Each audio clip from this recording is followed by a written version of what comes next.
Hello, hello, hello there to every one of you. A very good morning, good afternoon, and good evening, wherever it is you are joining us from.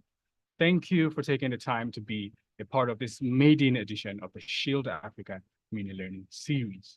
We're really glad that you could make out the time to be here. We understand that we're having participants from all over the world, and so I would like you to quickly do something before we move on. It's quite simple. Just let us know in the comments where you are joining from, wherever you're connecting from.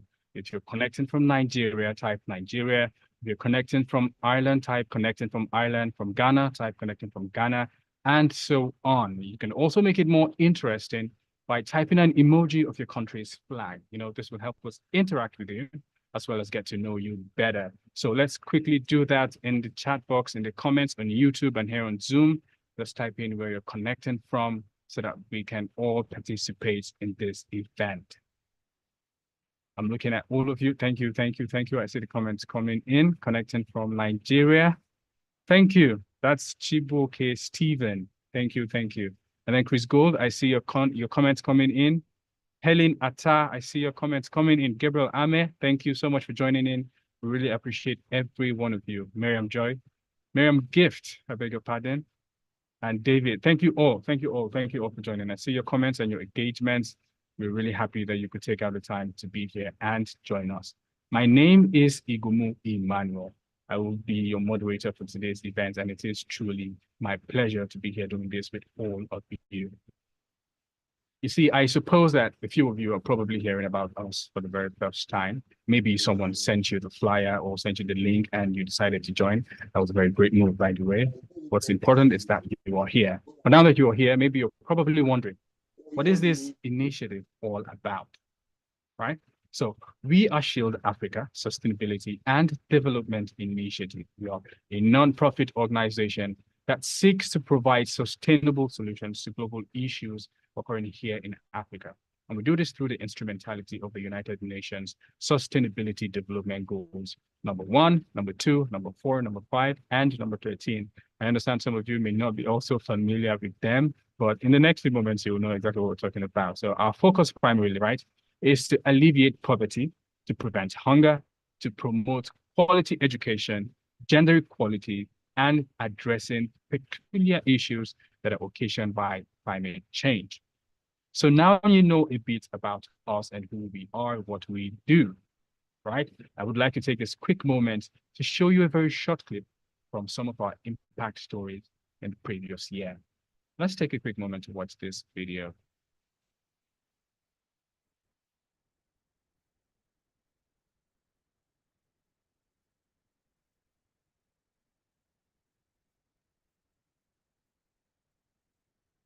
Okay, here we go.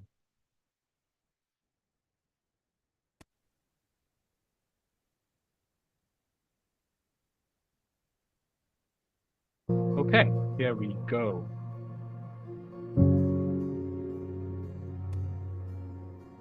The Nigerian grain market comprises of some major grain staples, which include maize, wheat, sorghum, rice, millet, soybean, and others. Comprises generally major grain culture accounts for about 23% maize, Nigeria's GDP. Sorghum, however, rice, the overall agricultural produce able to meet the current demand of the nation major as a result of the accounts for about 23% as the Nigerian population has been forecasted, however, to reach over 370 million people by 20 the current combined of the nation major as a result of the accounts for about 23% as the Nigerian population has been forecasted, however, to reach over 370 million people by 20 the current combined of the nation major as a result of the accounts for about 23% as the Nigerian population has been forecasted, however, to reach over 370 million people by 20 the current combined of the nation some major consolidation accounts for about 23%, and the Nigerian population has been forecasted to reach over 470 million soybeans to meet the current population as a result of the consumption of initiatives designed to tackle the Nigerian population has been forecasted, however, over 470 million soybeans to meet the current population as a result of the consumption.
Okay, we'll give it one more try.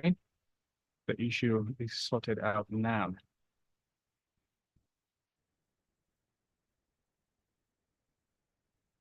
Okay, I'll be expecting your feedback once more.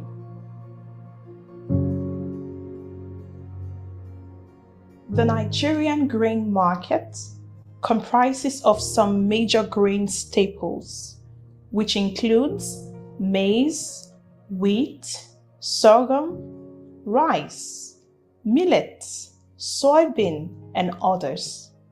Generally, agriculture accounts for about 23% of Nigeria's GDP.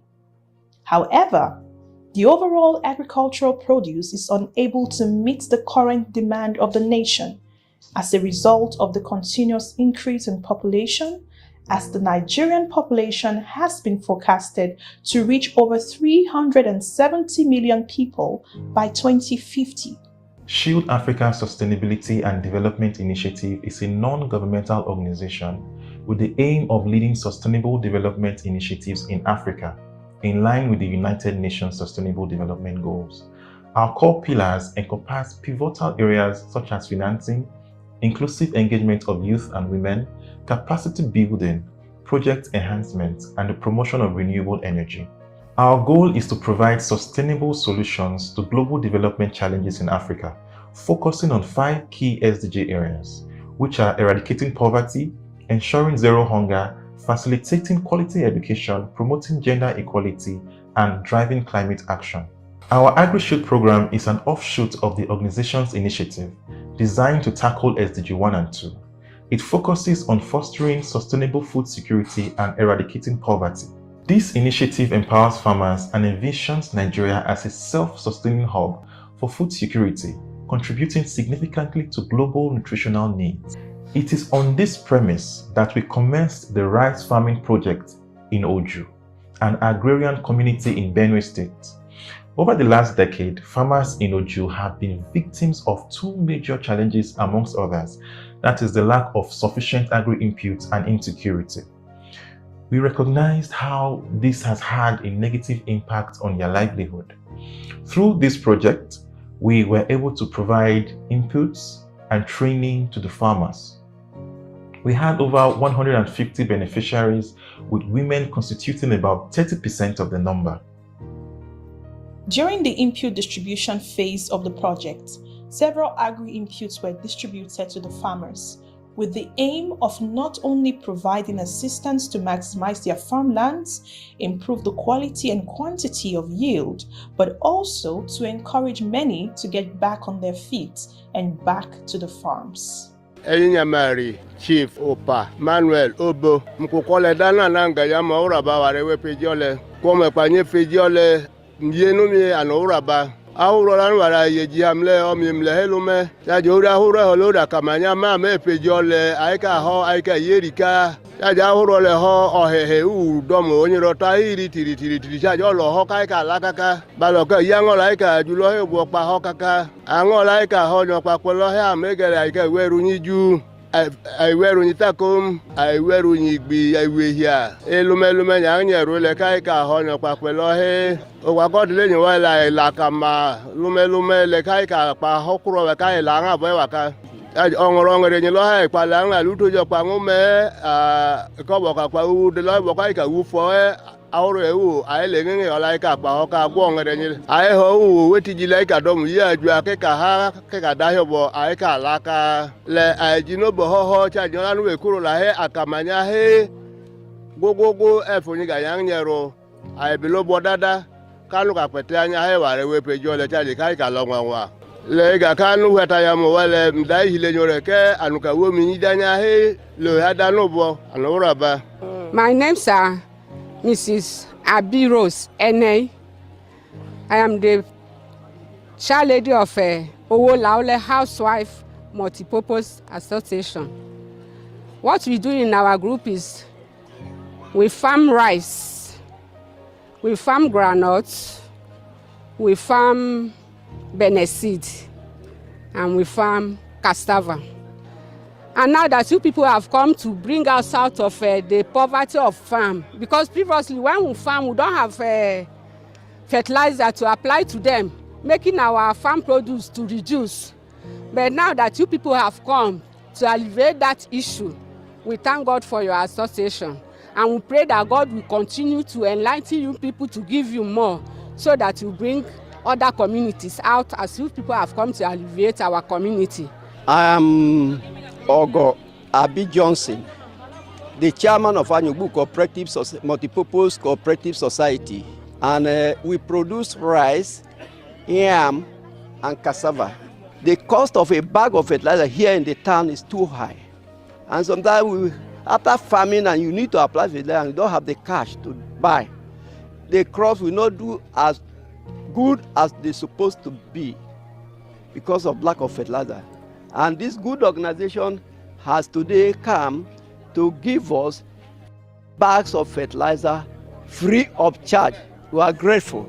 At the conclusion of the 2023 rice season farming, we were delighted to see many farmers rejoice over their harvest and how the project positively impacted their homes and standards of living.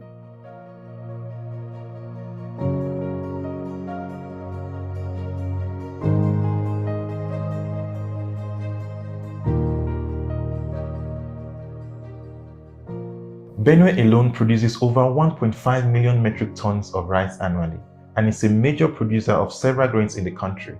This reveals the crucial role the state plays in our agri-sector. We hope to continue to scale the interventions by building collaborations with governments and concerned organizations where we can invest in making the dream of a self-sufficient and food-secure Nigeria possible.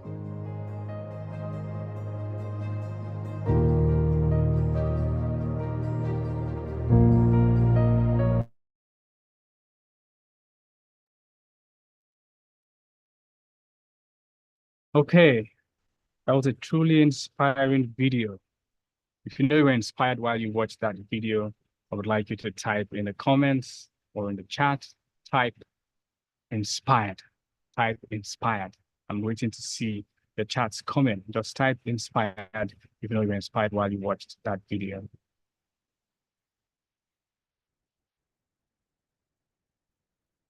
So now you know a lot better about us, you know who we are and what we truly do. If you need more information, about us, or you're looking to simply partner with us, you can always check out our website at www.shieldafrica.org.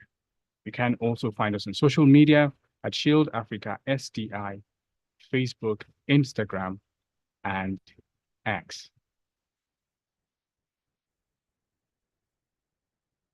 Now to the main reason each and every one of us is gathered here or have gathered here today. You see, at Shield Africa, we have noted that part of the issues or part of the reasons why global and indigenous issues persist the way we have seen them do is due to a lack of truthfulness, and adequate awareness. This is the reason why we have started this learning series. It isn't just a way for us to let the world know or show the world what we are doing, in Africa, but also to the African populace, equipping the African youth with the right bits of information about issues that are prevalent here in Africa, what we are doing about it to help, and how you can also be a part of solving these problems. So in the coming months, we'll be having a host of global change makers from all over the world, all of them from different fields, most of whom have experience dealing with this indigenous and global crisis. They'll be coming to speak with us to share their wealth of experience about these issues and how we can be a part of solving them. It is exactly in this spirit, right, that we have decisively chosen by beginning to step into, the African economic jungle. We are focusing right now on Africa's most valuable resource, which is you, the African youth. And so our first topic of discourse will be the overview of Africa's economic landscape, the plight and way forward for the African youth. I'll say that one more time. The overview of Africa's economic landscape, the plight and way forward for the African youth. And of course, just to help us navigate through this safari, ladies and gentlemen, help me make welcome with a very loud digital round of applause, Mr. Chiazoka Obinwa. Let's celebrate our guests. Let's celebrate our guests. I need to see you celebrating our guests with your reactions in the chat, please. Thank you so much, Mr. Obinwa, for joining us. In a brief moment, I'll let you have the screen. So, ladies and gentlemen, I'm expecting your chats. Let's see them come up. Let's see them come up. Celebrate our guests. Celebrate our speaker. Mr. Obinwa is a seasoned professional. Okay. Seeing them come in. Keep them coming in. Keep them coming in. Thank you. Thank you. I see your comments. Helen, see your comments. David, Ude, thank you so much. Keep them coming in. Keep them coming in.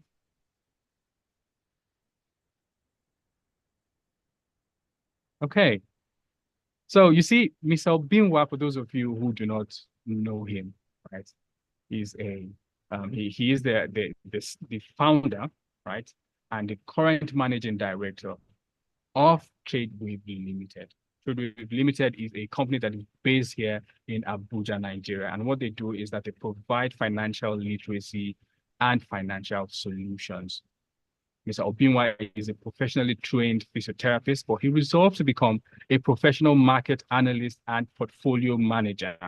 He is also the convener of one of the largest forest conference in the city of Abuja, Nigeria, with over 8 years financial trading experience under his belt. He is happily married with a son and continues to make impact in the financial trading landscape here in Nigeria. Ladies and gentlemen, the next screen you'll see in a few moments will be Mr. Obinwa's. But before we go there, I'm pretty sure he's eager to speak to every one of you. So ladies, gentlemen, cups, spoons, the tables and chandeliers, it is time. Get your pads ready, get your pens ready. If you're jotting through a mobile device, also get that ready. I will be anticipating, a lot of questions during Q&A, which will shortly be after his session. So do not be shy at all. Put out anything that comes to mind, and I'll be sure to get them across to Mr. Obinwa to answer all of your questions. Meanwhile, the format for which to send in your questions is very simple. Just type your name in the chat, followed by your location where you're joining us from, and your question. So name, where you're connecting from, and the question. Ladies and gentlemen, one more time, let's make welcome Mr. Obinwa. Mr. Obinwa, thank you so much for joining us. The screen is yours. Yeah, thank you so much. Thank you, Mr. Emmanuel. It's good to be here. Feels good, feels like home. Can everyone hear me first of all? Is my mic muted? Are we okay? Can you guys hear me now? The audio is fine. Okay, audio is fine. Okay. All right, that's good. So thank you so much once again for bringing me up. I'm excited, super excited. Right from when the invitation came, I've been kind of pumped. Looking forward to this session, and I'm glad that we are here finally. So just to do some final touches. So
Hello, can you hear me? Yes, we can. Okay. Someone was saying my mic is muted. Okay, good. Okay. Sorry, guys. Sorry. What have I been doing? Okay, good. So I was saying, for those of you that didn't hear me, I said what I would tell a 50-year-old Nigerian is quite different from what I'll tell a 20-year-old Nigerian. So I'd love to get the age range of everyone. So you don't need to tell me your specific age. You just need to type on the chart, let's say between 15 to 30. I'll put that in one category, 15 to 30, then let's say from 30 to 50. So if you fall into any of those categories, let me just know so I can just get a brief overview of the people I'm talking with. So it will be much more easy to steer the conversation, correctly. So let's go 15 to 30 or 30 to 50, okay? Of course, we have over 50, you can, of course, why not 50 to 70, that's fine. Or 50 to 100, right? Okay, so I can see people saying stuff. Good. I can see a lot of 15 to 30. All right, so that makes sense. Okay, that's good. So let's get started, okay? All right, so I can see from what you guys are typing that I'm speaking to mostly young people. And okay, I'm seeing 30 to 50 now. Okay, keep it going. If any other person, please keep it going. Okay, we mostly have just 15 to 30. Okay, that makes a lot of sense. Okay, now starting from the landscape of Africa, because what we're discussing today is the overview of Africa's economic landscape. And we're going to be discussing a lot of problems facing an average African youth and how we can find a way forward out of those problems, okay? So first of all, Africa is a very young population. It is said that over 60%, a whooping 60% of African population is under the age of 25. I mean, if you might not appreciate what that means until you understand that places like, let's say, the US, let's say places like China, Japan, where the average youth population is about 30-40%, that will help you to appreciate what we actually have in Africa. That's why no matter, I mean, a lot of people are running away from Africa, going to other nations to go look for greener pastures, and other greener pastures are coming to Africa to enjoy the green pastures that we already have. I read a book many years ago called Acres of Diamond by Russell Cornwell. And that book really opened my eyes to a lot of things. The book talked about a particular man who lived, I can't remember the particular location, but I think it's actually a real story though. The man was living in a particular area, and people came from other countries, people came from other locations, and started to, create rumors that in the neighboring country there was a particular field where there were just a lot of diamonds. You don't need to dig too deep to find diamonds and all of that. So this particular man sold all he had, sold all his properties, sold his houses, sold his lands, and then went on a journey to this particular, rumored land that had diamonds under it, and then in search of diamonds. Many years passed, he was still looking for the diamonds. Now, unfortunately, the people that he sold his land to decided to explore the land which he sold to them before traveling, and they found out that the whole land which he sold to them was sitting on acres of diamond. So this man left his own diamond, his land filled with diamonds, in search for greener pastures in a place where there were no diamonds, okay? And that became more of, it taught me a lot as then. I read this, I think, around 200 level while in school, and it made a lot of sense to me.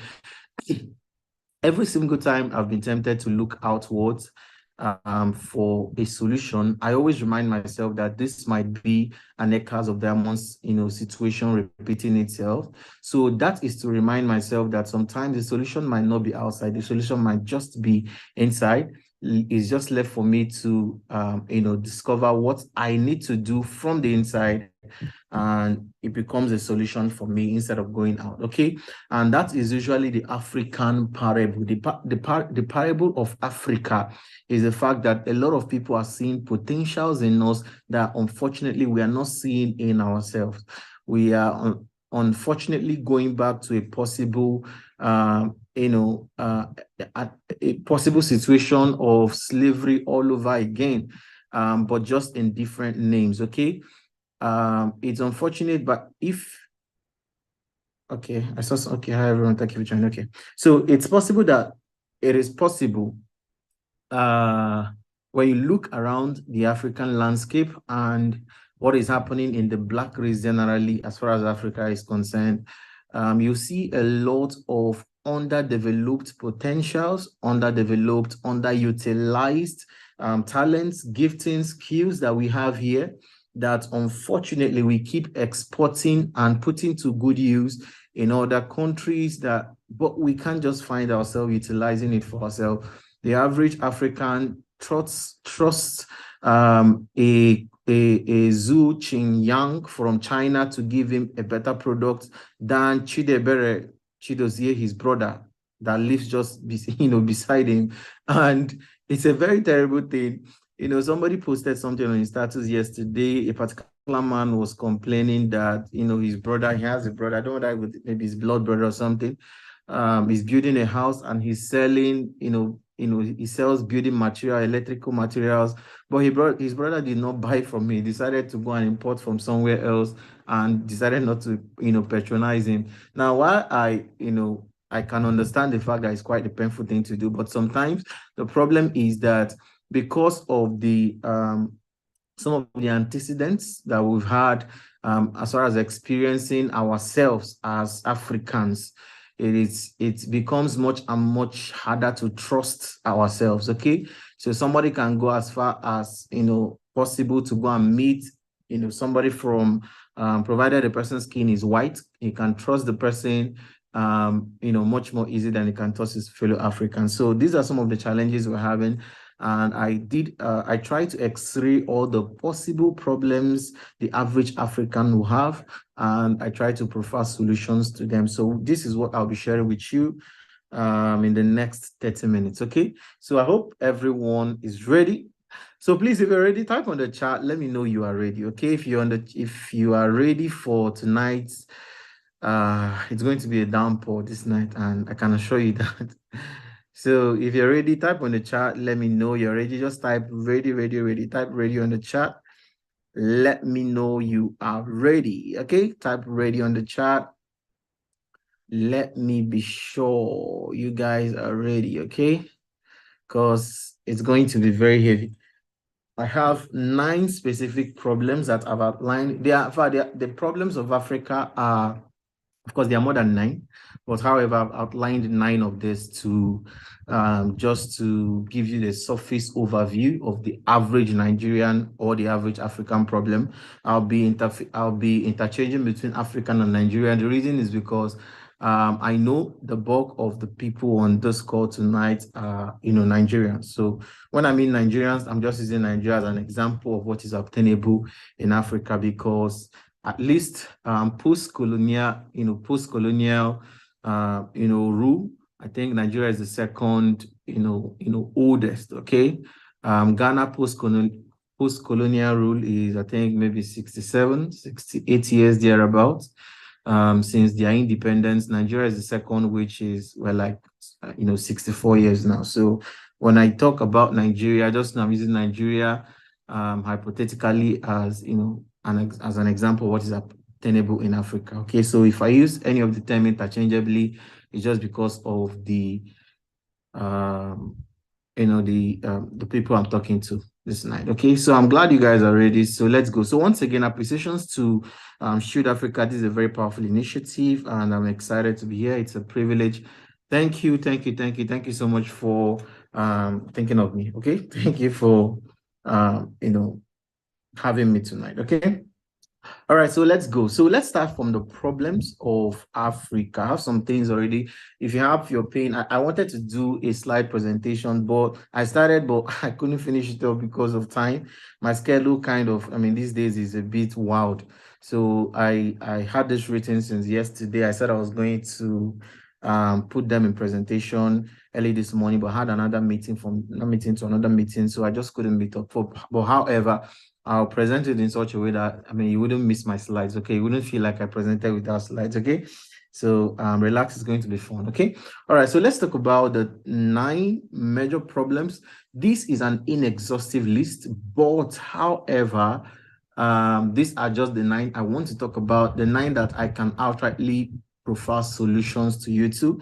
There are many that I didn't talk about here, like poverty, like electricity, energy issues and all of that.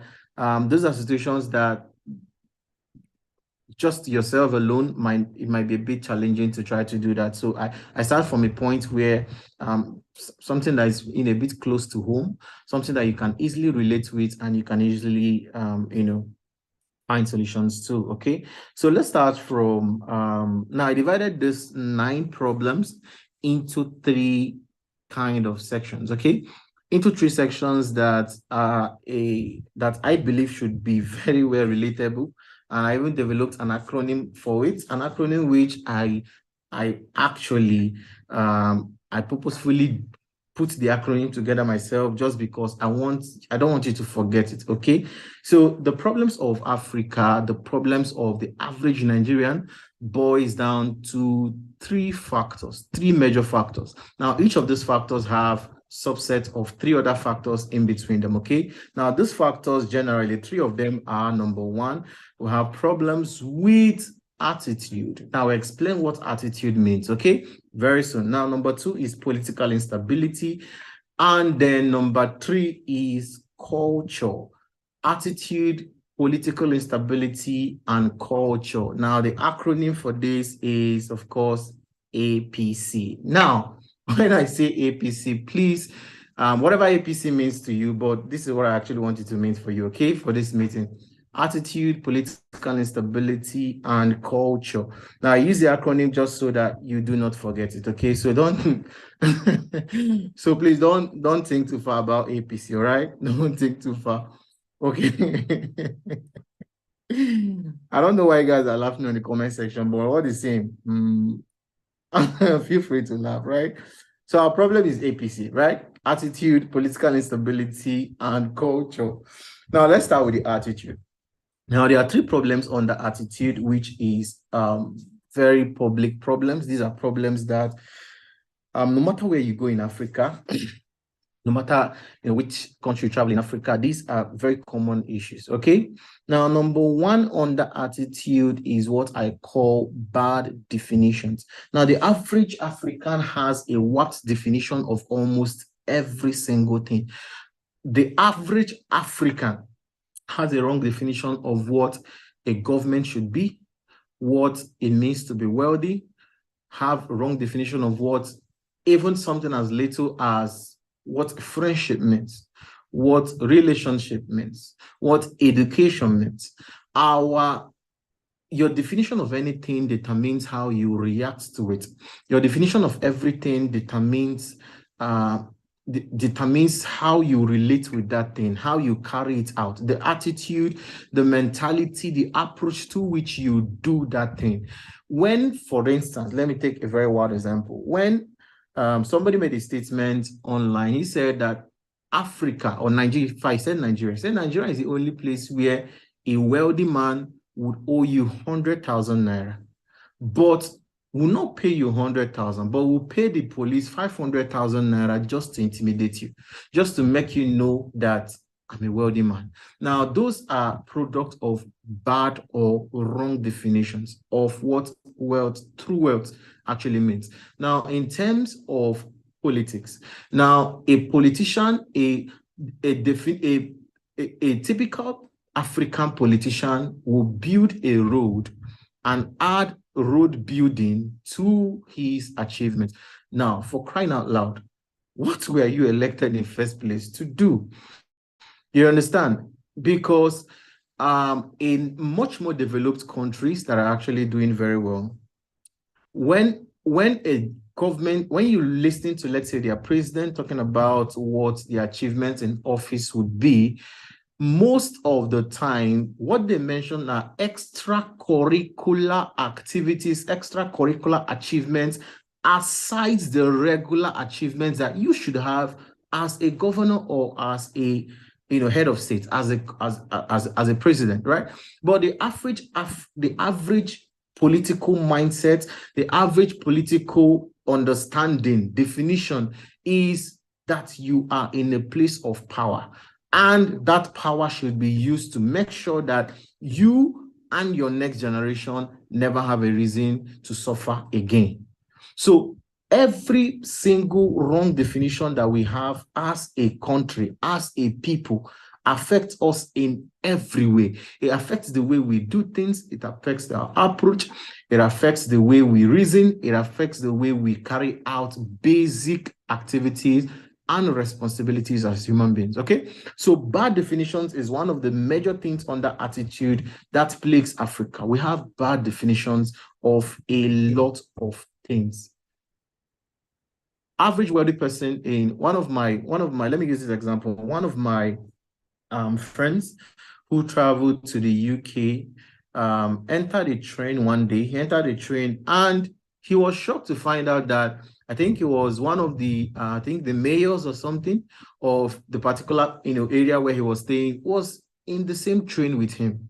In fact, the guy wasn't even sitting. He was actually sitting. He was actually standing. And he was standing, holding, the handle of, the rail on top of the train and all of that. And he was like, is this guy not the mayor? Is this not the, what's he doing on the train? He was shocked to find out that the people that were leading him were living just as normal lives, just as he's living. And it didn't make sense to him. In fact, according to him, it was more like a culture shock.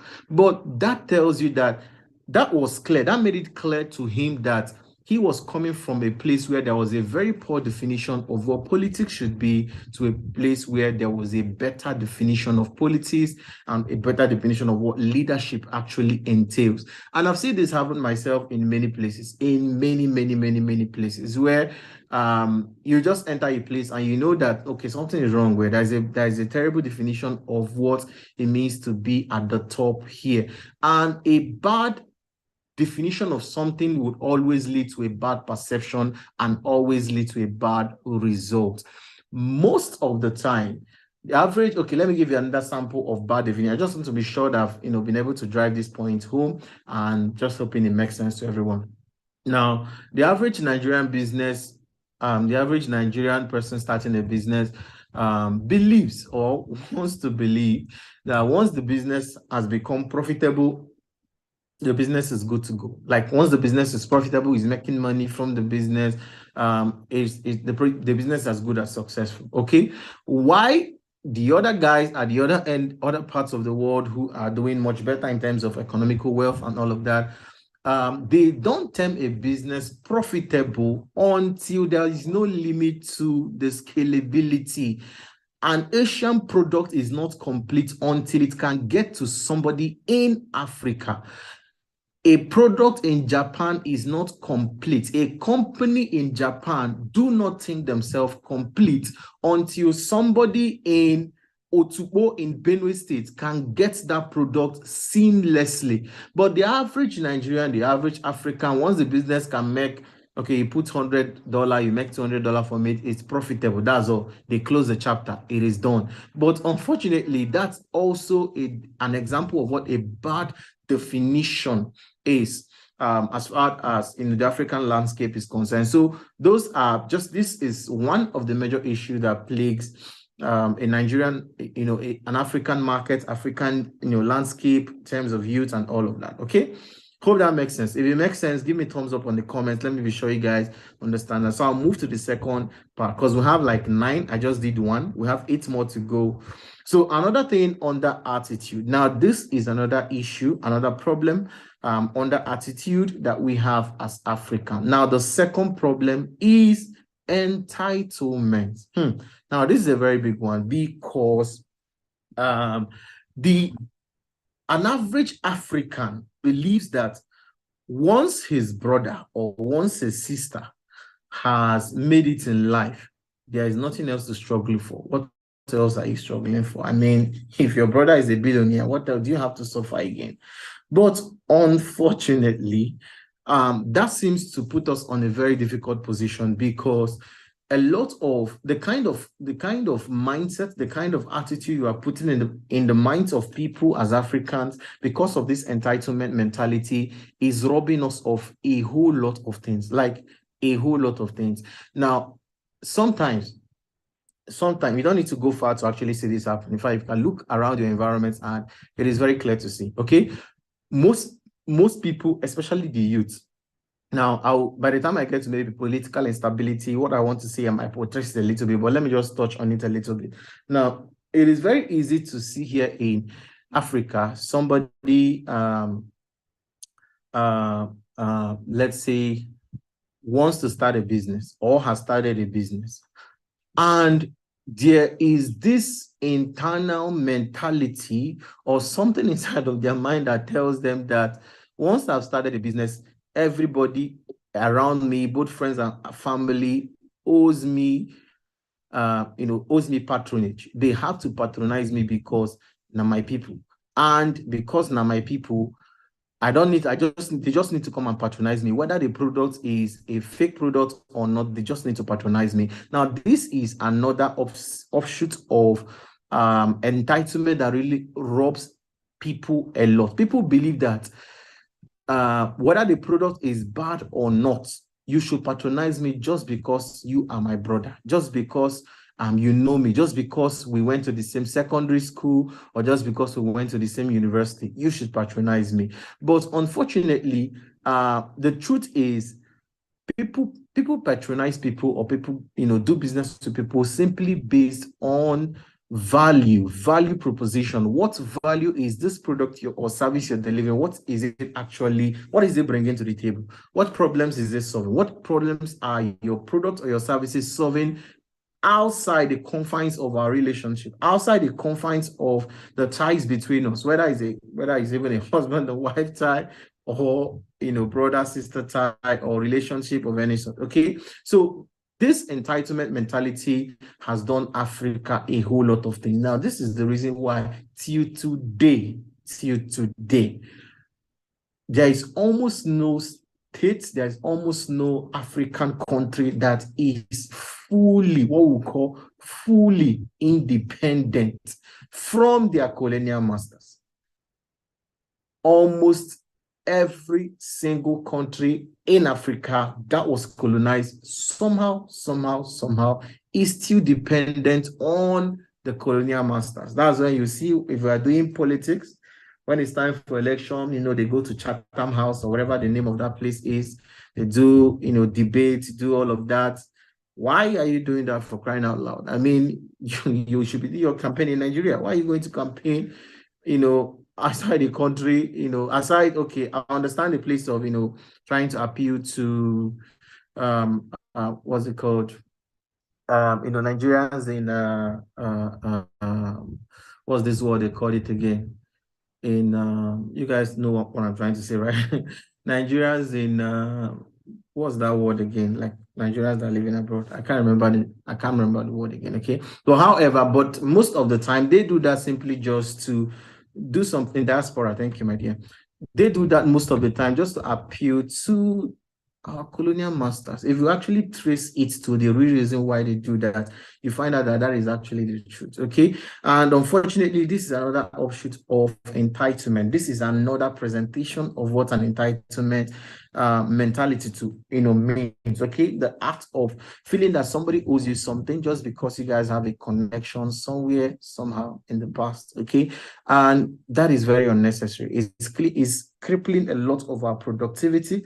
Is crippling a lot of our energy, okay? Many things that we should be doing or we can accomplish as a nation, we are missing out just simply because this kind of, stuff, okay? Now, let me move to number 3 because we are, geez, man, we've spent 20 minutes here. Sorry, guys. 20 minutes already, and I'm still at number 2. Okay, guys, we need to run now. Because I think I only have 45 minutes to do this. So let's talk about number 3, which is under attitude, which is local thinking. I've already mentioned, that in passing when I started. The average American is creating something, if he's creating a product, he's thinking, how does this product get to the whole world? Okay, but the average Nigerian, the average African is thinking, how do I create a product that can serve just the average Nigerian or just the average African? Okay, but that's just simply local thinking. This is another reason why Africa is where it is today, because we don't create things with the initial mindset that we actually want to export to other nations. So we are all about consumption, because we're not thinking, what can we export? What can we give out to other countries? And by the time we get to political instability, you find out that some of these things might not directly be the fault of Africans. It might just be a product of bad governance and all of that. I'll talk about that very soon. But however, there are certain things that you can actually put in place to kind of exonerate yourself from these factors and make sure it doesn't affect you in any way. Okay, so let's move to number 3. Now, this is the second section. We're going to discuss 3 things under this second section, which is also problems that we can see very popular in Africa. If you're enjoying this series so far, please type on the chat. Let me know that you guys are enjoying this. Okay, type yes on the chat. If you're enjoying this so far, let me know that we're together. Okay. Now, number 4 now. Okay, number 4, which is under political instability, is neocolonialism. Now, I've mentioned this in person already, but some of you that might be new to that term, neocolonialism, it simply means, it's an after effect of colonialism. Okay, most of the time is what people call Stockholm syndrome, something like that, where somebody is oppressing you, somebody is not doing you well, they are not they are not doing well for you, they are not helping you or anything, but somehow, I mean, you just can't shake them off. Somehow, you're just depending on them, trusting them, believing on them to still give you something, even when they don't really mean well for you. So that's just a term, neocolonialism. That's actually what it means. It's a fact that, like I already mentioned, most African countries can't just stand alone. We just can't stand. Why are we not buying our own stuff? Why are we not doing things for our own stuff? It's simply because somehow, somewhere inside of our we just feel like we can't do it alone. We just feel like, because it's very unfortunate. Okay, but however, when somebody has been the one providing for you for donkey years, it will take some time. No blames on Africa generally, but of course we have to do better. Okay, that's why we're having meetings like this. No blames on Africa, because even not some of these countries that we're looking out for, we're looking like a country like America. United States is, I think, currently maybe over 247 years, right? Places like Japan, which is, we're looking at, many like 1620s or so, okay, when they get like what you would call independence today and all of that. So of course we can cut ourselves some slack and say, well, it's because we've not gone that far. We're just 64 years as a Nigerian, and other African countries are quite, how many years are we and all of that. But we can't keep saying, we can't keep doing that, because as much as we want to grow, growth comes with a lot of discomfort. It comes with a lot of disconnection. Growth comes with a lot of things might not be comfortable to you, but then it just needs to be done. Okay. Now, neocolonialism is something that we as Africans need to have a personal resolve that we must on our own find a way to achieve proper independence. Now, let me just quickly refer to scriptures. If some of you are familiar with the story of the Egyptians and the Israelites, when the Israelites left Egypt, somehow they still just loved Egypt. They couldn't get away from the cucumbers, the garlics that they were enjoying in Egypt. At every juncture they were on their journey to freedom, they just kept saying, oh man, we need to go back to Egypt. We are missing Egypt.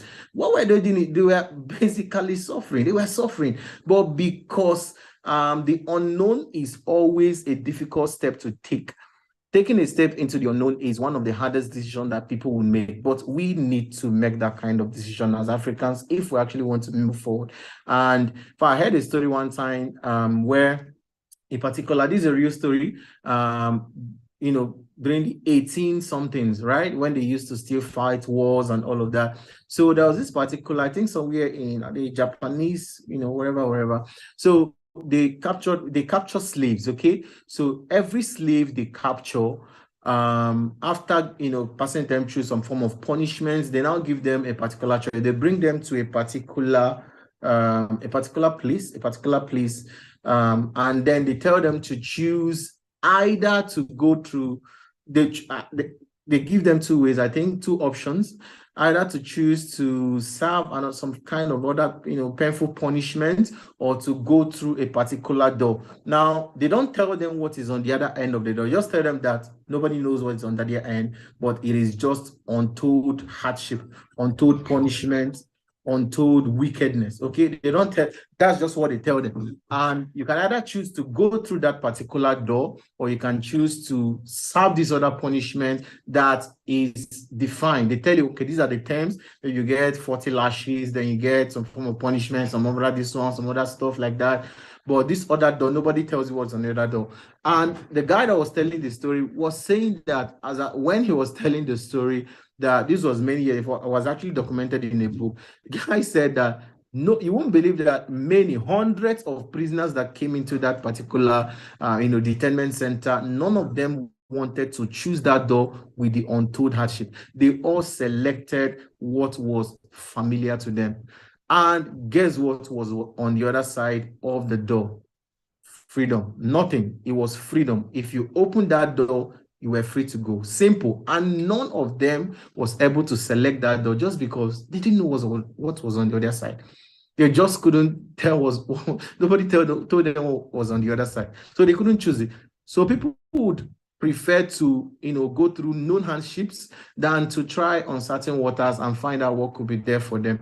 So this is a problem of neocolonialism. We've not come to actually trust ourselves as Africans that we can actually do this without depending on UK, without depending on US, without depending on China, without depending on Saudi Arabia and all of that. We can, if we actually want to. But the fear to do that is the problem as Africans. We just can't get ourselves to shake off the fact that we can actually do stuff for ourselves if we really want to, okay? So that's problems. No, number 5 problem under political instability is a problem of unemployment, or AKA unemployability. Now, I used to think personally that the problem of Nigerians, the problem of Africans is unemployment. You hear people say, okay, especially when you hear the news tell you, okay, 50% out of the number of Nigerian youths under the age of blah, blah, blah is unemployed. Now, I used to also believe that too, until I set up a company myself, and I began to understand that the problem was almost not related to anything in unemployment. The problem is that Africans are generally unemployable. Really, trust me, Africans are unemployable because there is a disparity between education and value creation. Okay, somebody believes that once they have gone through a university system, they believe that they have something to offer. But unfortunately, that seems not to always be the case, because if every single company I know, because I study a lot of big companies, every single company I know, most of them, 99.9% of companies are interested in the value you are bringing. Nobody cares what you studied in school. But the case as Africans generally is that people believe that once they're able to go through a university system, that they should be entitled for a job. Well, I'm sorry to break it out, be the one to break the bad news to you, but that used to work in in 1970, in 1925. That used to work. It used to work before, but unfortunately, it doesn't work now, okay? Unemployability is actually one of our worst problems. I've set up interviews many times, many times, and I'll interview like 15, 20, 25, 30 people, and you just can't find one person out of 30 people coming for an interview, and all of them are graduates. Because all our positions in our company are positions that, of course, we expect graduates to take over, take the positions. You interview 30 people and none will qualify for the job. Some will even come and they are not even the ones that type the CV themselves. That's how bad, it is right now. Okay, so unfortunately, these are some things that we might discuss this deeper some other time because of our time, because I need to run now, so we'll get to the solution part, okay? So unemployability is a very big stuff. A lot of Africans are really unemployable, okay? We are certificate-driven, but we should be more value-driven than certificate-driven. A certificate is not a right for you to have a job. It's just a certificate certifying that you have gone through a particular training system.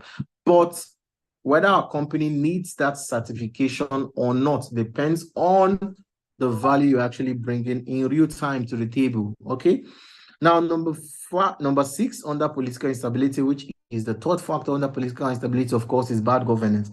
I don't want to talk about bad governance. I don't want to waste much time because, it's obvious, right?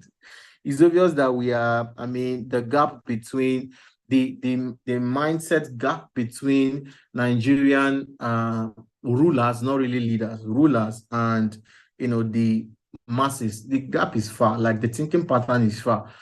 We've had, let's not talk about bad governance so that I don't lose my peace.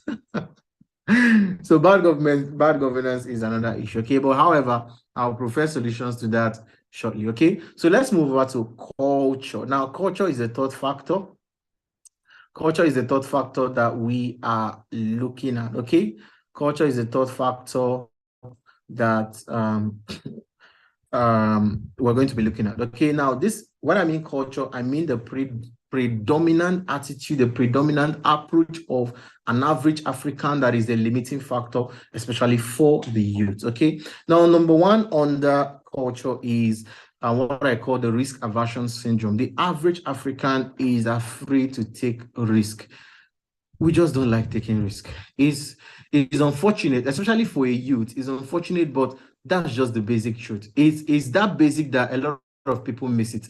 Sometimes one of the many reasons why people make a lot of mistakes is the fact that mistakes are hard not to make. I don't know how to explain this to make it more simple. Some things are that simple that it becomes easily neglected. And because you neglect it, it now becomes a detrimental factor that will limit you as a person, both in your, whether it's your finances, whether it's your personal development, mental development, it just becomes a limiting factor to you. Something that should have been as simple as possible. But because of how simple it is, it becomes easy to be ignored. Okay, I've personally understood, at least in my own personal journey, that a lot of one of the many reasons why I look at people, especially somewhere around my age range, and I look at and I see a lot of deficit in a lot of things, is because some things that I found much early easy to inculcate into my lifestyle, into my plans, into my daily plans, my weekly plans, my yearly plans, are things that everybody can do. But they are things that are easily also ignored just because it is that easy to do. Something as simple as reading.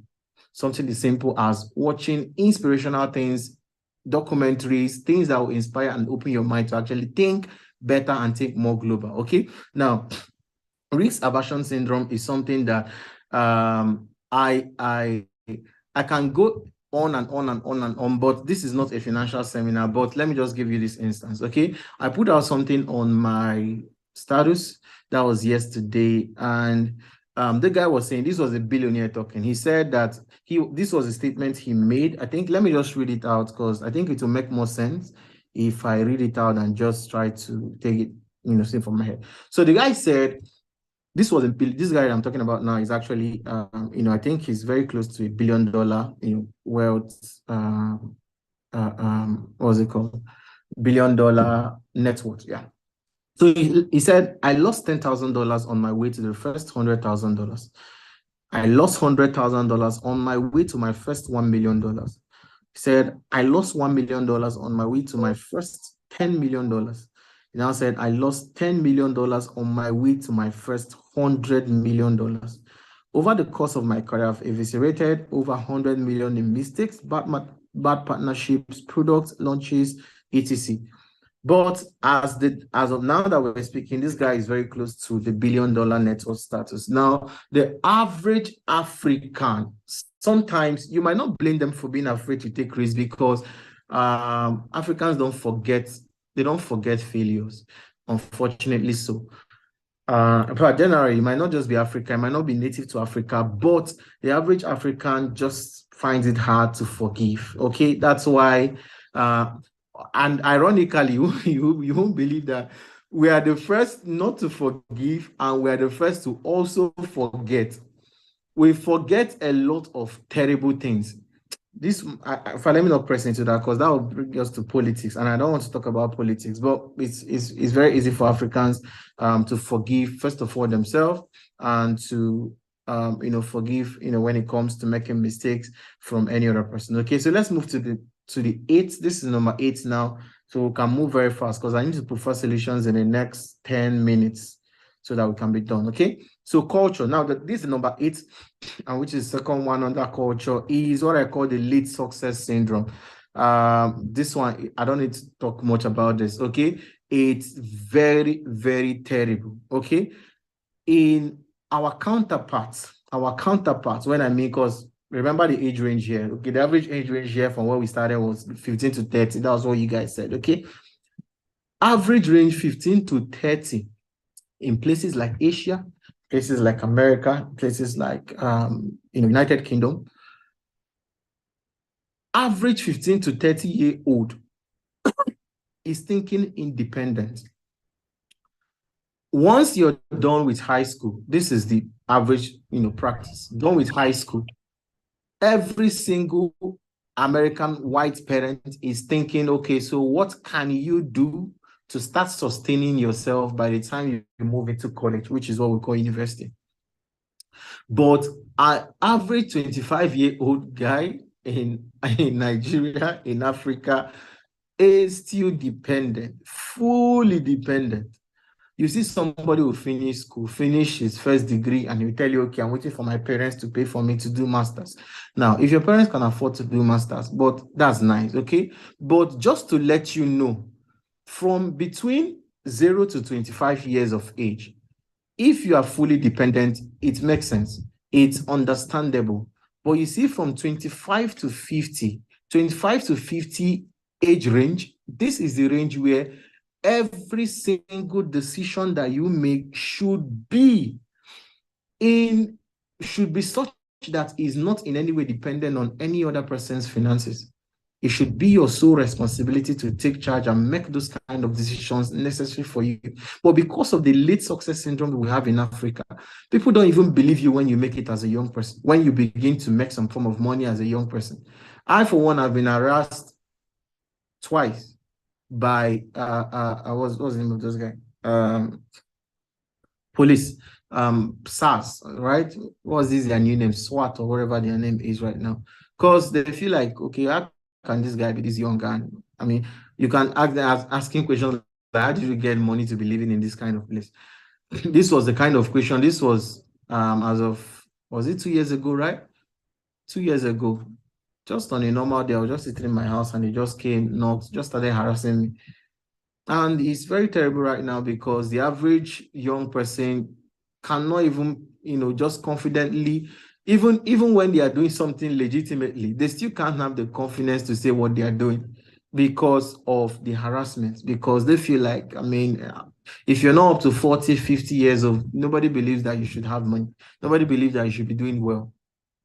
And it's a very terrible thing, okay? So let's move to the final one, which is religion. I will not talk much about religion because so I don't want to interfere with any form of bias, but however, religion is really doing a lot to Africa. Now, both positively and negatively, but however, generally we should be aware of that. There's a lot that religion has done, both good, both bad, in Africa, as far as mindset shaping, as far as mind shaping, and helping the African youth populace generally is concerned. the religion has done a lot of good, but also has done a lot of disadvantage to a lot of people. Okay, but let's not go into that. Now let me quickly provide solutions so that let's we'll round up with this. Are we ready for solutions? Please, if you already typed solutions on the chat, let me be sure you guys are ready for the solutions so that we can dive into the solutions. I'm trying not to give more and more examples and live situations so that we don't waste more time, because each of these problems I've mentioned to you, I can go on and on to give you a lot of what I believe in examples, both personal experiences and experiences for people I know. But I wouldn't go into that so that we don't waste more time. So let's talk about how to solve. Now, remember the acronym I gave you guys in the beginning. So the summary of our problems in Nigeria is APC, right? We've already established that APC, which is attitude, political instability, and culture. And I've been able to give you 3 problems under each of these. And like I said, this is not an exhaustive list because of course, you can't exhaust everything. And it's not all of them that I personally can prefer a solution. There are some that it's a bit helpless, so we just find some way around it, okay? There are some problems in Nigeria that you just look at and you find out that it's more like you're helpless on this matter. And the best you can do is to take up personal responsibility and do something to exempt yourself from those kind of issues, okay?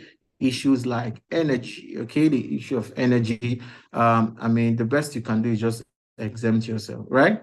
But however, let's go to the solutions. Now, let's talk about the 3 solutions. Each of those APC, I'll give you solutions for each and every one of them. And I'll try to explain how you can apply this personally. Now, let's talk about attitude. Remember, under attitude, we discussed bad definitions, entitlements, and local thinking. Those are the 3 issues that we identified under attitude of Africans. That is a challenge. Now, the solution to this is what I would say, what is personal development. Now, personal development is something that, in fact, is one of the terms that is most underrated for an African youth, because the African youth, unfortunately, because of our mindset of dependency, we tend to just allow people to lead us to where they think is a better place for us than taking personal responsibility, taking personal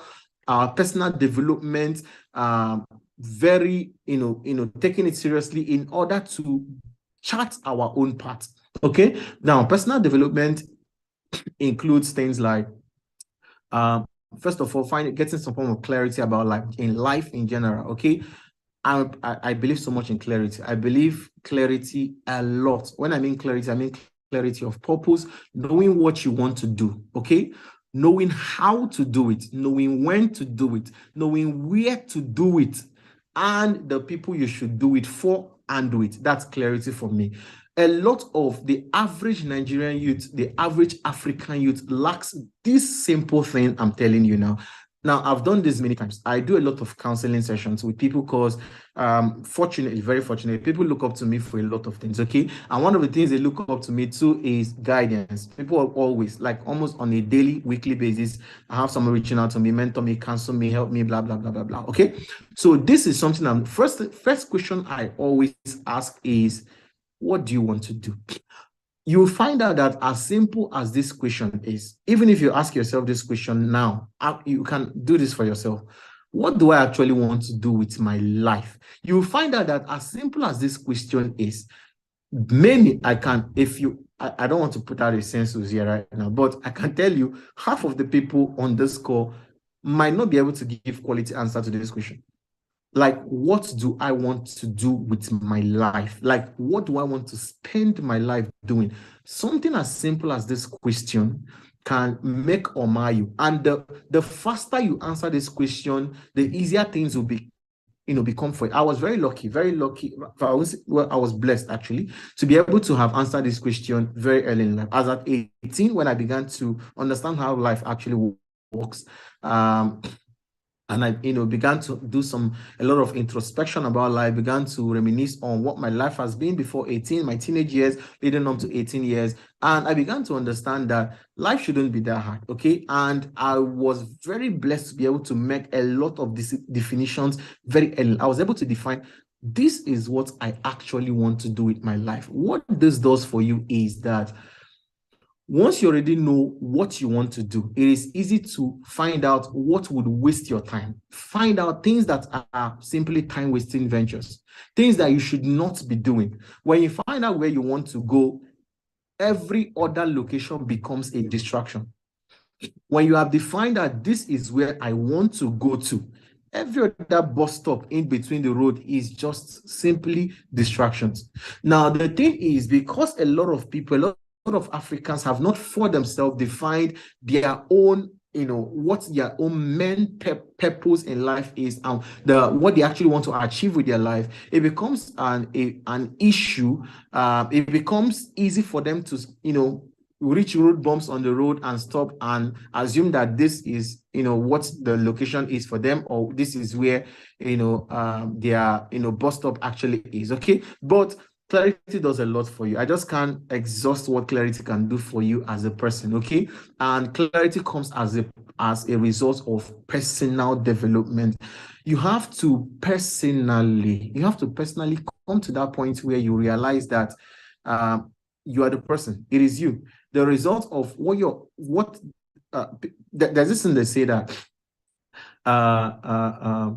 there's this way they put, I'm trying to get the English correctly, say you at the beginning of your life, you're a product of people's choices, but at the end of your life, you become a product of your own choices, something like that. I think that's the way they put it, because, for instance, when you are born, you don't have any right to tell your parents which school they put you. They put you anywhere they like, right? They put you in the school that they can afford, okay? They put you in schools they feel like, this is the best place for you, right? But by the time you get to an age of accountability, any other thing after the age of accountability becomes your responsibility. Okay, so you need to really take personal charge of your life. As an African, I say this anyway. Once you gain clarity, there is a lot of things that you stop doing. There's a lot of things that you start doing, and there's a lot of things you stop doing. Okay.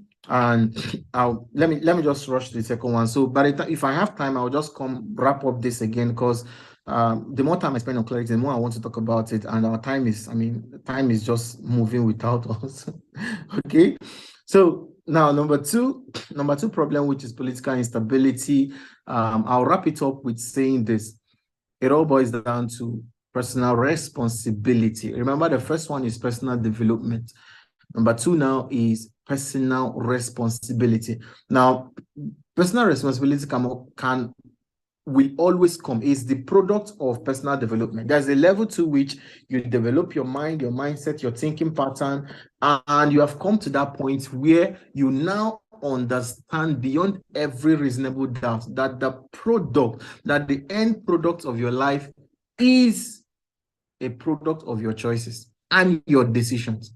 There came a point in my life, I think I came to this point somewhere maybe around 19, 20 years, okay? I came to that point where I told myself that if I fail in life, if I fail in whether it's finances, whether it's family, fail in society, it is my fault, okay? I came to that point where I just understood that anything that happens to my life from this point onwards is my fault. I always tell people, if you can still look back and blame somebody for where you are currently, you are still not very mature.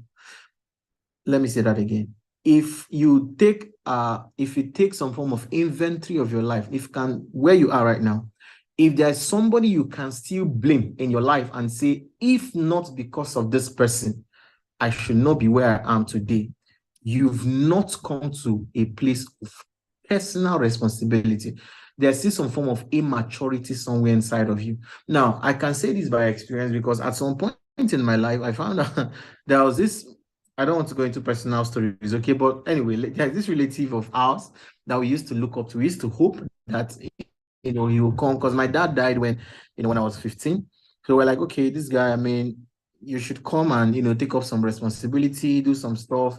You know, after all, you are this wealthy, I mean, and all of that. And we just kept hoping. Nothing was coming, nothing was forthcoming. And at some point, I realized that no, this guy can't be the reason why my life should not be moving forward, or I shouldn't live the best of my life. You understand? I've had not just this. This is just one out of the many instances I can give you, but there are many like that. Now, because of the current political landscape of Africa, there's almost little to nothing that you can actually do to, because unless maybe you are maybe in politics, or maybe have direct, or maybe let's say you want to go spiritual, want to pray and all of that. But however, this is not I believe this is not a religious organization of any sort. So I'm trying to avoid anything, I'm just trying to avoid anything spiritual in all of this. Okay, so provided you don't have a direct contact to change the landscape of politics in Africa, the best you can do is to take personal responsibility. That as for me and my household, for any reason, will not be affected by the decisions of other people, by the bad definitions of other people. And there are many ways to do this. Okay, now taking personal responsibility also means that in your own personal thinking, because remember we said that political instability includes neocolonialism, which aka low self-esteem because we just can't do things ourselves, unemployability, and bad governance. Now, when you take up personal responsibility, you begin to focus on things like value creation, because the truth is there's a level to which you are valuable that the dictates and the laws of let me not say no matter the law, but however, the laws of any country you find yourself in Africa begins to be to your favor, whether the law likes it or not. Are you aware of this? Are you aware that there are some businesses in Nigeria right now that the government is more interested in the success of the business than the owner of the business itself? Are you aware that there are businesses in Nigeria that they can shift the law to make sure that they accommodate such businesses, because the value that such businesses are bringing to the African landscape, the Nigerian landscape, is too valuable not to be helped by the government? So taking up responsibility is understanding that if I fail, it is my fault. If I don't do well, it is my fault. There is nobody somewhere that did anything to me. For some people, this might be very hard, okay? Because I know some people might come into, come say things, okay, what if, I don't want to make this a bit personal. I'm trying to be as CEO can be, right? I'm trying not to,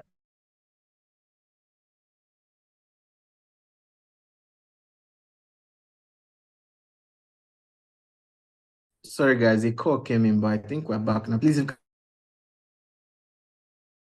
a call came in and distorted, let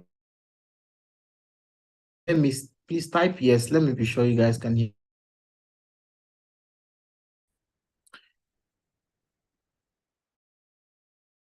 I see someone type yes. Okay, that's good. So of their life, and you can see things like when I was growing up, I didn't get any education at all, or some can even have experience. Okay, when I was growing up, and then this happened. So somehow you will find it very hard to distinguish your present from your past. But I can tell you, with all sense of sincerity and trying with all sense of empathy, okay, the day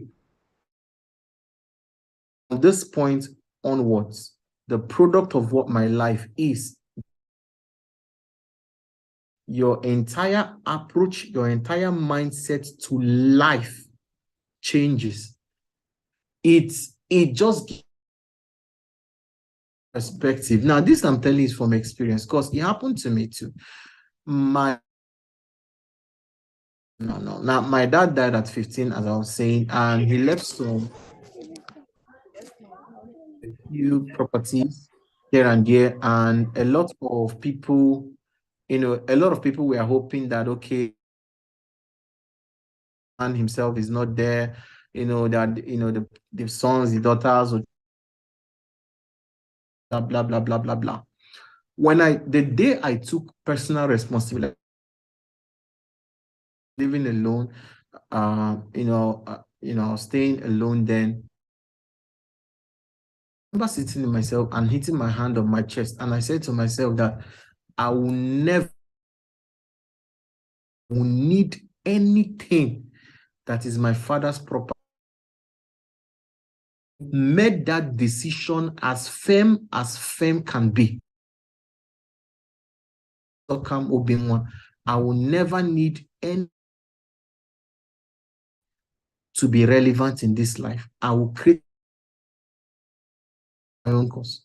I'll be the one to be responsible for my own children's children, with or without the changed my entire perspective about life. I began to think that a lot of people would see and just walk and pass. A lot to my mindset. Does that make sense? Let's move to the third. Let's move to the third solution, and then I'll tie it up together, probably with a story, and then that will be all. Okay, we're ready. I think. Please, can you please tell me how much time I have left? I think my time is exhausted already.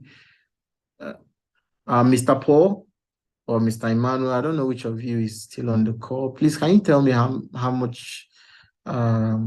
We got about 5 minutes. So 5 minutes. Okay. So let's see whether we can wrap this up in 5 minutes. Okay. All right. So the final one, which is culture. Now, this is a solution. It's very simple solution: learning, continuous learning. Now, if there's an adage I wanted to say now, but I'll have to say. However, culture comes by learning. Culture, we play, how we love, how we do things. As Africans, I mentioned 3 things that is one is risk aversion syndrome, religion. Okay, now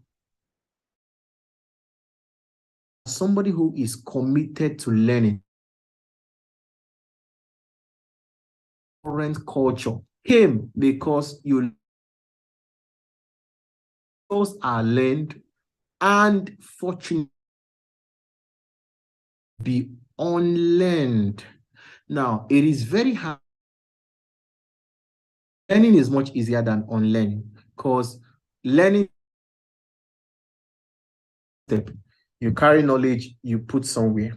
Unlearning requires hard, put somewhere else, then take up a new one and replace it with it. Okay, somebody says my voice is cracking. Is it okay now? Are we good? Is my voice cracking? Are we good to go? So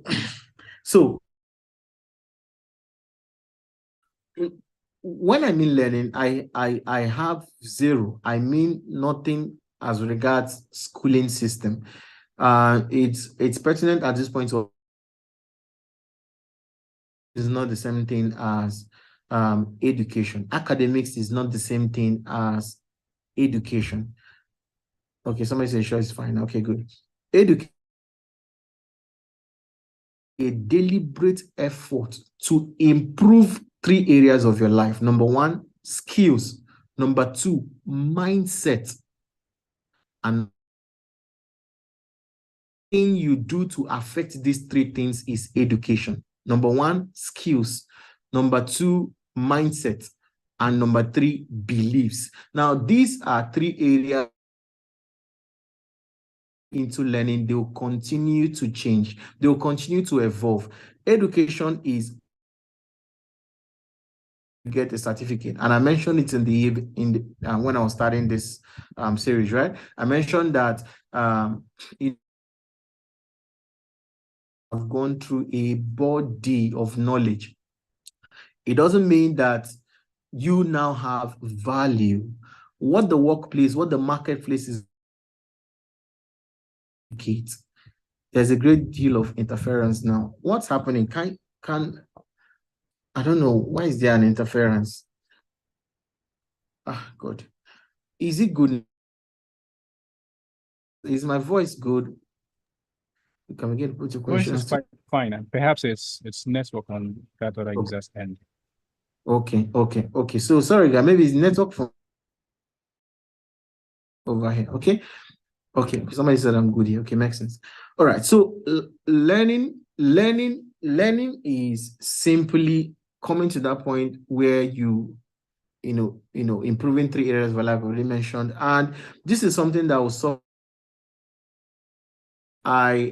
Before I started my business, I used to believe that business was a product of just, you start a business, then you start making profit. That means your business very well. But I quickly found out that that was not the method. That was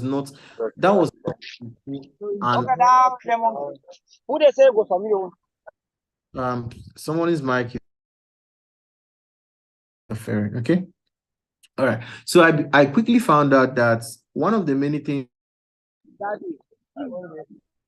I quickly found out that a lot of times when people try to avoid to make making the mistakes, that in itself might just be the greatest mistake you ever made. That fear of trying out something that you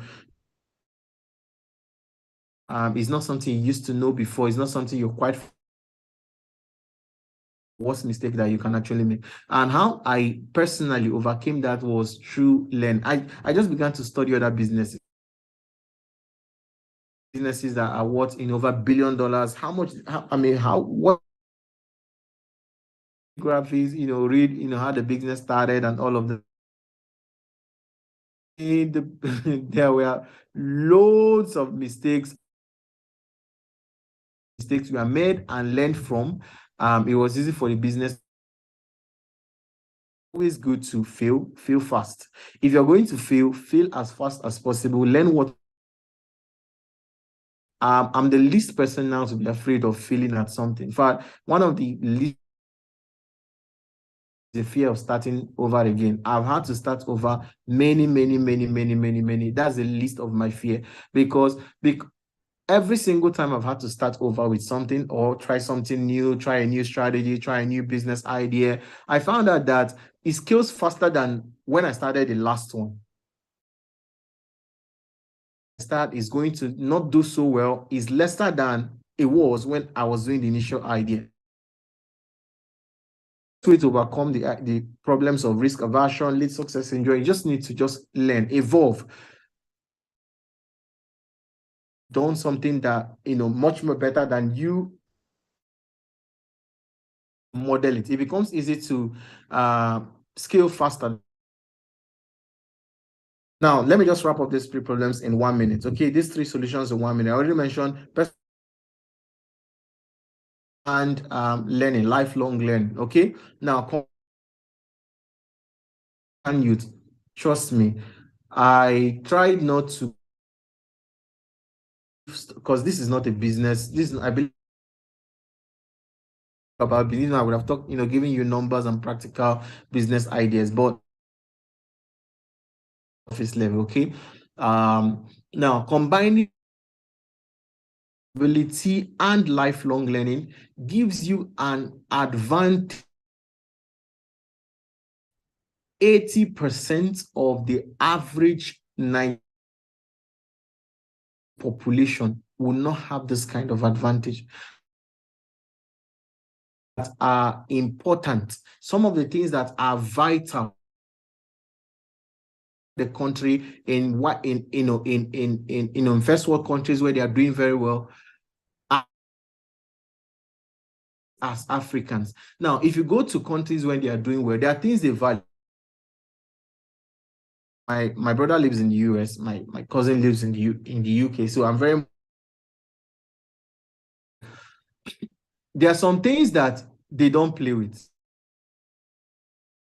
Africa are things we simply just we just take as I just work hard. If an average American says he wants,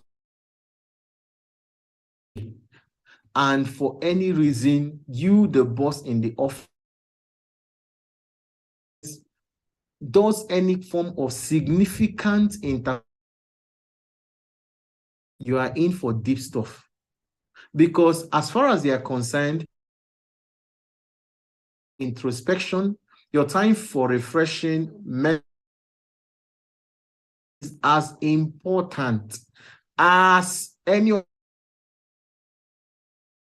But unfortunately, in African landscape, I mean, we don't even hear of holidays. I mean, it's just those subtle attention that they pay to personal, something that we just overlook. We just see like as it's not really necessary. I mean, shove it behind the scene and feel like, I mean, it doesn't work. It's not necessary. We can things that pose problems for us. So just to wrap up that, makes sense. I had to rush a lot of things, but I hope make some sense to you. Okay. So with that said, thank you. Please go ahead and type it on the comment section. I'll be glad to. So thank you. Thank you so much for coming. I appreciate your time.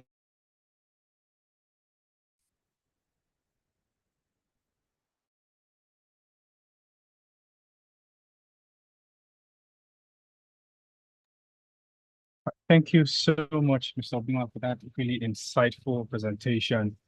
I told you all that he is really eager and that he's got a lot of valuable information to share about some of the problems in Africa. We had a great conversation before he came up, to share his points. And when he said he was going to share 9 prevalent issues, I knew we were really in for it. So I hope all of you, every single one of you, because I can see your comments, and I understand that you must have had a great time learning so much, because this is a wealth of experience that he's really shared with us. Something that really stood out for me while you spoke was, that small anecdote about that diamond story, right? Because it's something that's probably happened to almost everyone who's here. Sometimes you really have to look within, to find the best in you. Going outside, like some of we've heard a few times, we are going out to look for greener pastures. And greener pastures is really just right. Anywhere you are, you could really make it work. You can make that environment friendly, and you can make it, work in your favor. So I would like you all, to put your questions together now. I've gotten some of them, but for those of you who haven't typed them, just type your name and then put your question down so that Mr. Obinwa could give you answers. So let me quickly read the question that someone sent in. I put this down. So this person says, and this actually falls under, the way I classify it from the thing you said, it actually falls under risk aversion. This person actually says, how about those of us who have our money in the banks, and we really don't know what to do with it? Clearly to me, this is a case of, there's a sort of knowledge gap, and it also shows a bit of fear, really, because of the economic situation in most of the African climate. So, Mr. Obinwa, what would you say to people like this who have saved up, some cash or saved up money, but are really unsure of, what to venture into or what to do with all of their savings?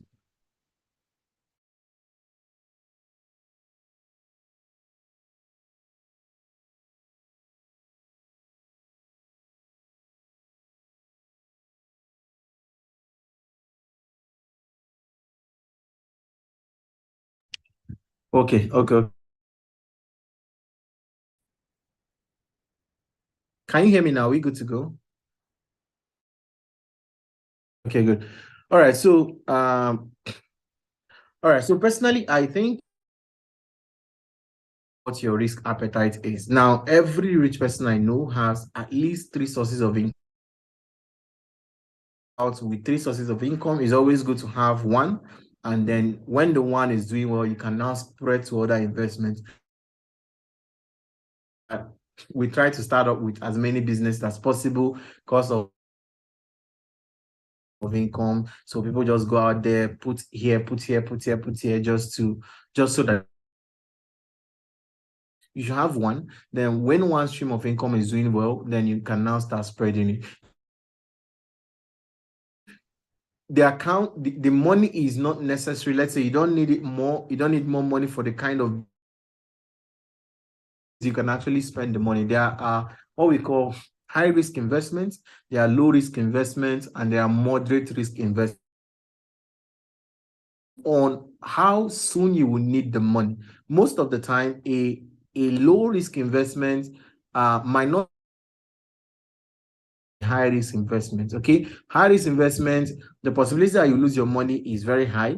But if everything goes well and you do not lose your money, the possibility that you make more money, higher percentage, maybe even 10x of your money, very high if you do not lose your money. Okay, so it is left for you to choose what. First of all, you determine what is the current nature of the business you're running. If your business is already a low risk business, either a moderate risk investment or a high risk investment. Okay, now if it is a money that you cannot just afford losing, you can your money there and allow your money to grow. There are many businesses like that, many. And can I give examples of that? Is that okay, Mr. Emmanuel? Absolutely. Okay, fantastic. Now there are different models of businesses that you can investments, things like, okay, let's say invest by maybe treasury bills, or you put your money by maybe shares in a particular company or something like that. Okay, those generally are just investments where you just put in money. And now another option is to buy other businesses. There are people that have, if you have big money, okay, because person that asked this question, I don't know, you might be a billionaire, who knows? So you may have, let's say, $100 million in the bank, and you're just here, low key. So if that is you, you can also buy businesses. There are businesses that funds to scale the business, and they give you equity in the business. They can say, okay, every 40% of the profits that we're making in this business, risk investment. It might not be high risk, but it's moderate risk. It makes sense. So those are another. Put your money in. Number one, investment. Number two, business. And then number three, you can put your money in money trees or money machines. Anyway, some people call it money trees. These are products or services that you can earn repeatedly from without depleting. Depleting in terms of the number of it you have. For instance, let's say you are a example, and you teach, let's say, you teach students preparing for, let's say, senior WAEC. Can create a money tree by simply that money you have in the bank, you can use it to create a product, or let's say a pamphlet, or a digital product, an app where they can go. They have all the past WAEC exams, or they have tutorials on what some subjects they will likely face in the exams, and something that people at the same time, and it doesn't deplete the quality of where the something else I would typically advise for everybody to do. I'll advise anything you have, find a way to put it in a digital format or easily scale it. Give it to 1,000 people can benefit from it without you putting much energy to it. Okay. Invest or 3 types of investment you can actually put your money in. Number one, invest money trees. Okay, so I hope that helps. I hope that makes sense.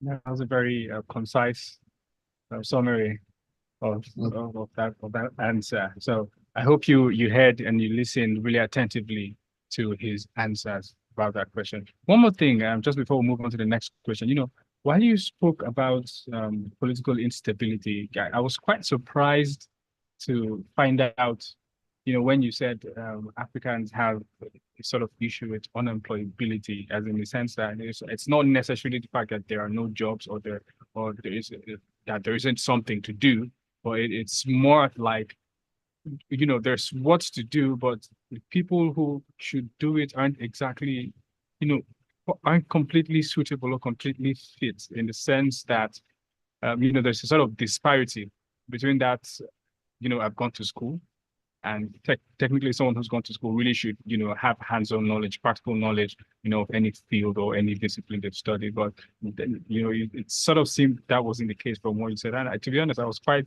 surprised.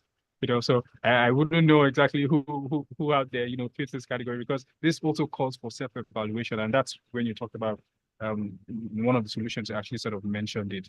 You said one of the things to do to take personal responsibility, and also to engage oneself heavily in personal development.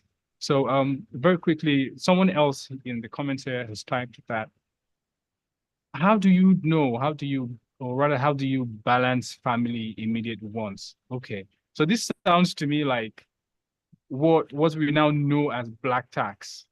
So they're saying when family puts you under pressure, to meet up with certain responsibilities, at home. So I assume from the way this question sounds, this is an individual who is probably, headed out or ventured into, the pathway of self-dependence or, self-reliance. And then, perhaps families are, beginning to demand, okay, now you work or now you own a business, you started something, we have to get a little piece of it. This falls under entitlement mentality that you spoke about.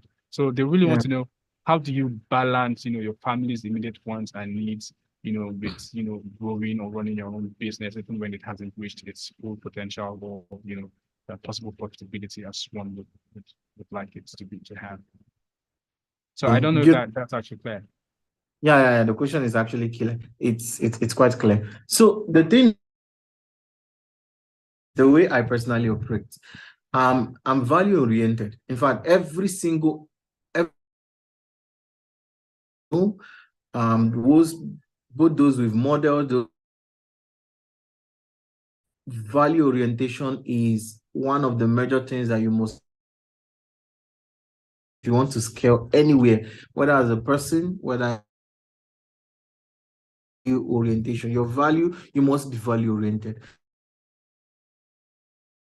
You start something, once you start a business, once you start a company, family members to come around and believing that this one is our own. You understand? We don't have to pay. We don't have to, we don't, because you're a family member. Now, this is where you have to make fact that, yes, that this is my business, but it takes a lot of things to make this business work. And you coming to sap the business without paying is actually killing the business out of their own innocence, because you are the one that knows the cost of your production. Okay, you're the person that knows the cost of doing business. They might not know. They might assume that it's just an easy thing. That easy. But it's left for you to educate them, make them understand that, I mean, bro, sis, I mean, I understand that you're my sister, but this is how much is working. And I need your money. I need you to pay so that this business does not suffer. Every family that really loves you, okay, trust me, they will comply to this. Anybody that decides still not to, pay for service that you're delivering to them just because you're the brother or sister, I mean, doesn't really think much about you, doesn't love you, doesn't rate you. And last thing, I will allow somebody to, not to rate me just because you know me from somewhere, okay? I've always been a believer of, even if he's my brother or like my blood brother or my blood sister doing a business, and money to do the business, not like they're getting things for free. I pay. I pay because I want to support your business. I want to support what you're doing. I want you to understand that the value that you're creating is what you're doing way to encourage the business. You understand? So every single time somebody has come to maybe ask me for a favor or do something that you know that you should be paying for, I try to get them to understand that this is not how I care about my growth, unless you don't want me to do it. But if you actually want me to do well, bro, you should pay like other people. I understand doing discounts. Okay, I can do discount, maybe give you a percentage discount just because I'm my brother, but you still just have to pay. That's how friendship works. You understand? Supporting somebody's business is not just by going to, talking about them. Pay some money, put some money down, put your money where your mouth is, okay? That shows that you really love me, that you support me, you support the business. So when you explain it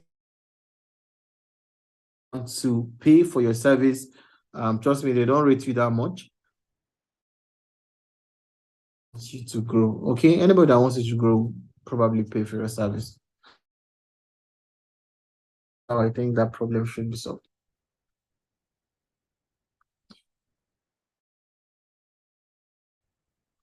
Thank you once more for that very concise answer, Mr. Chiazakam Obimwa. Mr. Chiazakam Obimwa, one more time, is the founder and currently he is the managing director of TradeWave Limited. So ladies and gentlemen, let's appreciate our speaker. Let's appreciate our speaker. Send your favorite emoji. You could send in the fire emoji. You could send in a great round of applause. You could send in the likes and the hearts. Just show our speaker that we really appreciate his time. He has put in a lot of work into providing or bringing us this really insightful and very valuable presentation so far. And as I can see, the way I heard, I took so much. There's so many points that are, many takeaways for me, and I put them down. I'm also pretty sure he when he tries to wrap up, his presentation over time, he would make available a PowerPoint presentation so that we could all have it and go through it. Meanwhile, the recording will also be available. You could still check out, our YouTube page, to find the recording so you could have a playback and, because I'm pretty sure there are a lot of stuff that we must have missed, especially if you're already taking notes. And even if that's the case, sometimes you listen and you still end up missing some points. So we almost, shut up the time. So thank you so much, Mr. Obimwa. I really appreciate you taking the time to be here.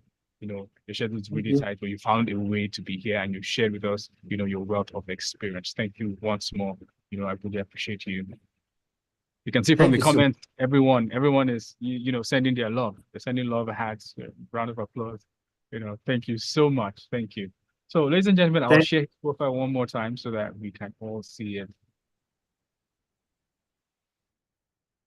Have a wonderful night, everyone. Thank you so much. So, while he's taking about, that's his profile. You could go through it. Follow him on Instagram at Chiazakam Obimwa. You could also follow his company. Yeah, and you can also follow his company, TradeWave _HQ on Instagram as well. And do not forget to follow us. You can check out our website, www.shieldafrica.org. And you can find us on Instagram at Shield Africa SDR, Facebook as well, and X. So, ladies and gentlemen, this brings us to the end. But before we bring this to a wrap, I want you to know that this is going to be a monthly routine, and I want you to be expectant and anticipate, the June edition of this mini learning series.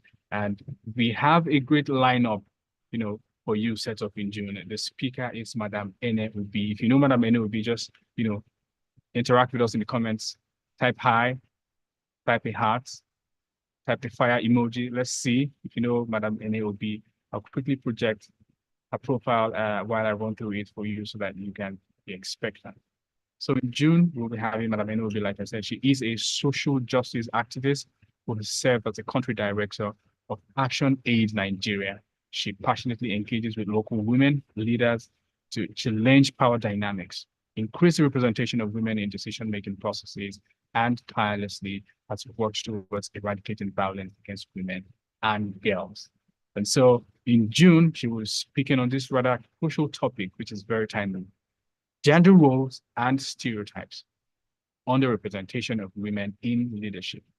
We're speaking on gender roles and stereotypes, the underrepresentation of women in leadership. We'll be considering what gender roles are, what stereotypes are, and how they have impacted the representation of women in leadership. This will be happening, ladies and gentlemen, on the 5th of June, 2024. So get ready.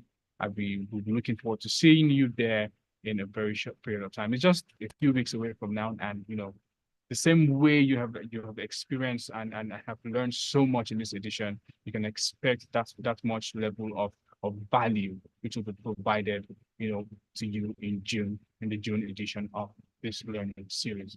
Once more, ladies and gentlemen, thank you so much. Remember the acronyms APC, standing for Attitude, Political Instability, and lastly, let me quickly check. I can't exactly remember the last one now. Culture. Yes, it says culture. So, ladies and gentlemen, get yourself familiarized with it. Follow us on social media at Shield Africa SDI, Instagram, Facebook, and X. Once more, my name is Nikumu Emmanuel. On LinkedIn as well. Yes, I almost forgot. On LinkedIn, you can also find us at Shield Africa SDI. So, see you guys. Thank you so much for making the day with us. Thank you for sticking through this really, valuable 2 hours of our lives. Thank you so much for being here, and I look forward to seeing you in June.